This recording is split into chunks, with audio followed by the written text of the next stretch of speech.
Jonathan Crestin ne laboure plus ses champs depuis 6 ans. Il a vendu sa charrue car il a opté pour une méthode révolutionnaire, l'agriculture de conservation. Cette prairie qu'il est en train de broyer, un engrais naturel pour sa future culture de blé.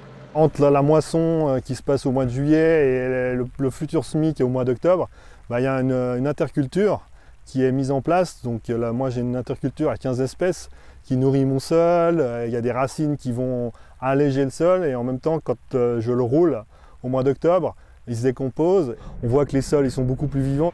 Des sols plus vivants et plus fertiles car remplis de vers de terre, nourris avec ce garde-manger végétal. Le ver de terre, lui, il vient rechercher il vient manger les feuilles, tout ce qui est en surface. Et après, il redescend en sous-sol. Et en fait, il fait des galeries. Là, on en voit un qui était cherché. Et il redescend. Et les vers de terre, il descend à 1 mètre facilement. Que la charrue, on va travailler 20 cm. Mon sol, ça fait 5 ans qu'il est plus labouré, mais il est très moble. On le pousse avec les doigts, il se démonte. Des vers de terre à la place de la charrue, c'est un véritable retour en arrière dans le monde de l'agriculture. Une autre manière d'aborder le travail dans les champs qui nécessite de nouvelles formations et une plus grande connaissance des sols.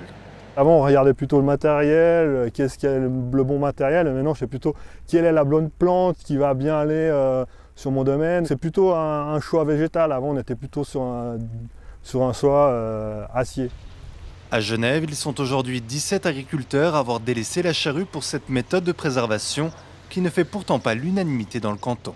Vu que les anciennes générations, il y a 20, 30, 40 ans, sont habituées à travailler avec la charrue, effectivement, quand on amène quelque chose de nouveau, c'est pas toujours évident à accepter. Et ce qui est vraiment très compliqué, c'est qu'il faut tout réapprendre. Du coup, on oublie les repères qu'on avait avant, il faut mettre en place de nouveaux repères, et c'est vrai que psychologiquement, c'est pas évident à supporter. L'agriculture de conservation devrait tout de même s'étendre ces prochaines années grâce à ses atouts. Plus écologique et surtout plus économique, cette technique permet d'obtenir autant, voire plus de récoltes qu'en utilisant la charrue.